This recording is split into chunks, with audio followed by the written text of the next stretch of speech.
नमस्ते दोस्तों, मैं हूं प्रदीप कुमार। आप देख रहे हैं डिजिटल मार्केट। वीडियो शुरू करने से पहले बता दूं, ये वीडियो एक एजुकेशनल पर्पज़ के लिए है। अगर आप स्टॉक मार्केट में कोई भी फाइनेंशियल इन्वेस्टमेंट करते हो तो अपने फाइनेंशियल एडवाइजर से सलाह जरूर लें या फिर अपनी सोच समझ के साथ ही स्टॉक मार्केट में इन्वेस्टमेंट करें। अगर आपको स्टॉक मार्केट में कोई भी फाइनेंशियल लॉस होता है तो उसके लिए ये वीडियो रिस्पॉन्सिबल नहीं रहेगी। तो चलो दोस्तों, वीडियो शुरू करते हैं। दोस्तों, आज हम बात करने वाले हैं JBM ऑटो स्टॉक के रिटर्न के बारे में। देखा जाए तो ये stock automobile and auto component sector से बिलोंग करता है। देखो, स्टॉक मार्केट में किसी भी स्टॉक में इन्वेस्टमेंट करने से पहले करीब आपको 3 बातें हमेशा ध्यान में रखनी चाहिए। सबसे पहली और इंपॉर्टेंट बात कि जिस स्टॉक में आप इन्वेस्टमेंट करने की सोच रहे हो, आखिर उस स्टॉक ने अपने इन्वेस्टर्स को पिछले 5 सालों में क्या रिटर्न दिए है और कितनी ज़्यादा वहाँ पे हमें गिरावट देखने को मिलती है। दूसरी सबसे इंपॉर्टेंट बात कि जिस स्टॉक में आप इन्वेस्टमेंट करने की सोच रहे हो, आखिर वो स्टॉक शॉर्ट टर्म में ज़्यादा प्रॉफिटेबल है या फिर वो स्टॉक लॉन्ग टर्म में ज़्यादा प्रॉफिटेबल है।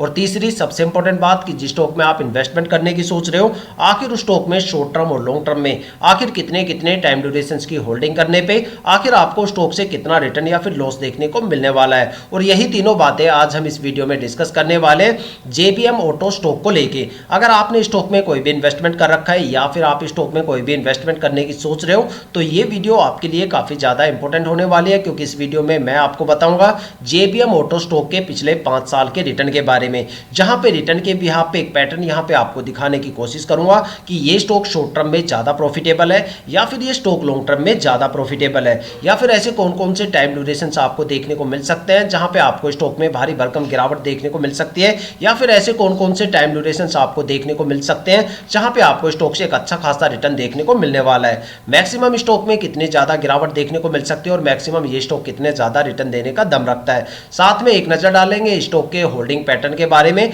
और समझेंगे कि होल्डिंग पैटर्न को किस तरीके से देखा जाता है। साथ में एक निष्कर्ष तक यहां पे पहुंचने की कोशिश करेंगे कि क्या हमें स्टॉक में ट्रेड लेना चाहिए या नहीं लेना चाहिए, और ये सभी सवालों के जवाब आपको इस वीडियो में मिलने वाले हैं। तो वीडियो को पूरा जरूर देखिएगा।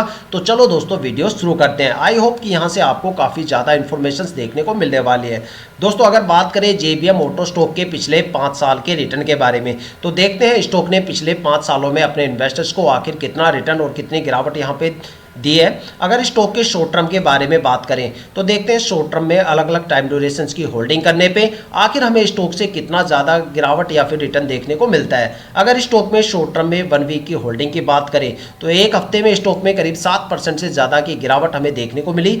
और अगर स्टॉक में 1 मंथ की होल्डिंग की बात करें तो 1 मंथ में स्टॉक में करीब 15.5% से ज़्यादा की गिरावट हमें देखने को मिलती है। और अगर स्टॉक में 3 महीने की होल्डिंग की बात करें तो 3 महीने में स्टॉक में करीब 16.5% से ज़्यादा की गिरावट देखने को मिली। और अगर स्टॉक में 6 महीने की होल्डिंग की बात करें तो 6 महीने में स्टॉक में करीब 34% से ज़्यादा की गिरावट हमें देखने को मिलती है।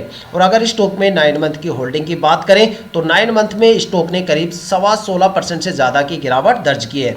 और अब बात करने वाले हैं स्टॉक में लॉन्ग टर्म को लेके। देखते हैं लॉन्ग टर्म में अलग अलग टाइम ड्यूरेशन की होल्डिंग करने पे आखिर हमें स्टॉक से कितना ज़्यादा गिरावट या फिर लॉस देखने को मिलता है या कितना रिटर्न स्टॉक से देखने को मिलता है।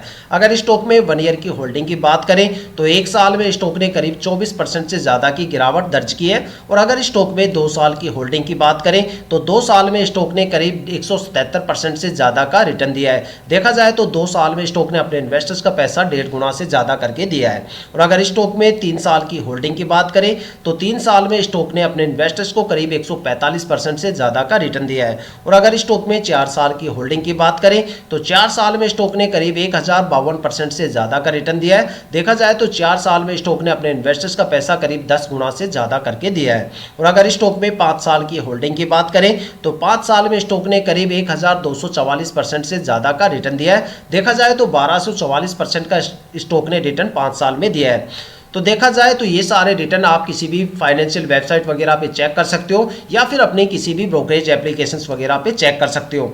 अगर एक कंक्लूजन निकाल के देखा जाए तो ये स्टॉक पिछले 5 साल के रिटर्न के बेस पे शॉर्ट टर्म में बिल्कुल भी प्रॉफिटेबल नहीं रहा। और अगर बात करें लॉन्ग टर्म के बारे में तो ये स्टॉक लॉन्ग टर्म में काफ़ी ज़्यादा प्रॉफिटेबल रहा है। अगर आप स्टॉक में ये सोच के इन्वेस्टमेंट कर रहे हो कि भाई 2-4 महीने 6-7 महीने यहाँ पे होल्ड करेंगे और एक अच्छा खासा रिटर्न यहाँ पे गेन करके चले जाएंगे, तो भाई ये स्टॉक इतने टाइम ड्यूरेशन के लिए बिल्कुल भी प्रॉफिटेबल नहीं है। बल्कि आपको स्टॉक में यहाँ पे 7% से लेकर 16 या 34% तक एक अच्छी खासी गिरावट देखने को मिल सकती है।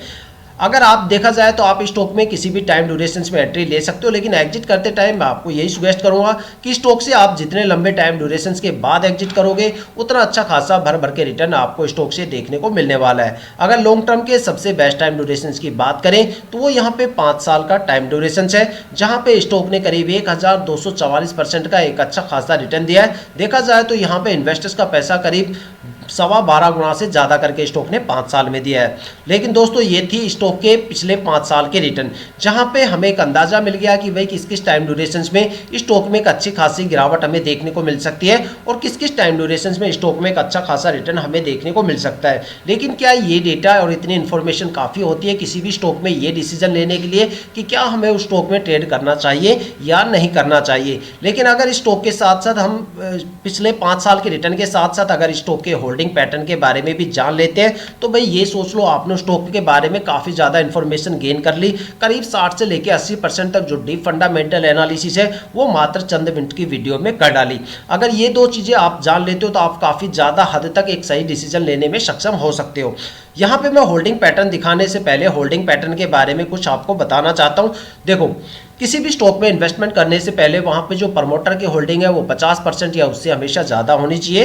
प्रमोटर का और डीआईआई जो इन्वेस्टर्स होते हैं वो सबसे ज़्यादा ट्रस्टेबल इन्वेस्टर्स होते हैं जो कंपनी के साथ काफ़ी लंबे टाइम तक रुकते हैं और अपनी होल्डिंग को धीरे धीरे रिलीज करते हैं। लेकिन अगर किसी भी स्टॉक के अंदर प्रमोटर की होल्डिंग 50% से कम हो जाती है तो वहाँ पर प्रमोटर काफ़ी स्पीडली अपनी होल्डिंग को कम करने की कोशिश करते हैं, जिससे स्टॉक के अंदर स्ट्रेस लेवल बढ़ जाता है और स्टॉक के रिटर्न काफ़ी ज़्यादा गिर जाते हैं। लेकिन अगर किसी भी स्टॉक में प्रमोटर की होल्डिंग 70, 80, 90% या इससे ज़्यादा होती है तो स्टॉक या तो मल्टी बैगर बन जाता है या फिर वो स्टॉक एक लंबे टाइम तक आपको भर भर के रिटर्न दे सकता है।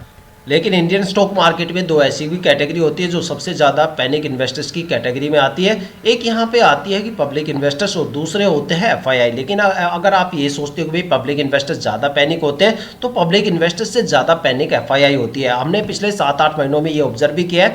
देखा जाए तो कई स्टॉक के होल्डिंग पैटर्न ऐसे आपको देखने को मिलेंगे जहाँ पे पिछले साल एफआईआई की होल्डिंग बिल्कुल 0% थी और अचानक उन्होंने अपनी होल्डिंग को बढ़ा दी। और काफ़ी ज़्यादा स्टॉक ऐसे भी आपको देखने को मिलेंगे जहाँ पे होल्डिंग आपको काफ़ी ज़्यादा देखने को मिलेगी एफआईआई और वो तुरंत वहां पे सोल्ड आउट करते हुए नजर आएंगे।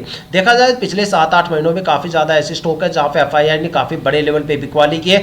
सितंबर और अक्टूबर में भी इंडियन स्टॉक मार्केट में एफआईआई ने काफी बड़े लेवल पे बिकवाली की है, क्योंकि एफआईआई हमेशा पब्लिक इन्वेस्टर से 2 कदम आगे चलती है। उनकी जो मार्केट देखने का नजरिया होता है वो 2 कदम आगे का होता है, क्योंकि वो डोमेस्टिक मार्केट के साथ साथ ग्लोबल मार्केट में भी इन्वेस्टमेंट करते हैं। क्योंकि एफआईआई का मतलब होता है फॉरेन इन्वेस्टर्स, वो इन्वेस्टर्स जो डोमेस्टिक के साथ साथ ग्लोबल मार्केट में भी इन्वेस्टमेंट करते हैं। जब उनको पता चलता है कि ग्लोबल मार्केट में गिरावट का सिलसिला शुरू होने वाला है या फिर वहां पे बिकवाली होनी शुरू हो गई तो यहां पे भी सबसे पहले बिकवाली करना शुरू करते हैं। जब वो बिकवाली करके निकल जाते हैं तब पब्लिक इन्वेस्टर्स को समझ में आता है कि भाई यहाँ पे कोई बड़ी गिरावट जन्म लेने वाली है। इसलिए हमेशा कहा जाता है कि भाई पब्लिक जिस भी स्टॉक में आप इन्वेस्टमेंट करते हो वहां पे जो प्रमोटर्स होते हैं उनकी होल्डिंग ज्यादा से ज्यादा देखो, 50% से ज्यादा देखो और एफआईआई की होल्डिंग कम से कम देखो। जिस स्टॉक में एफआईआई की होल्डिंग ज्यादा आपको देखने को मिलेगी वहां पे आपको फ्लक्चुएशन भी ज्यादा देखने को मिलेगा और टाइम आने पे गिरावट भी ज्यादा देखने को मिल सकती है।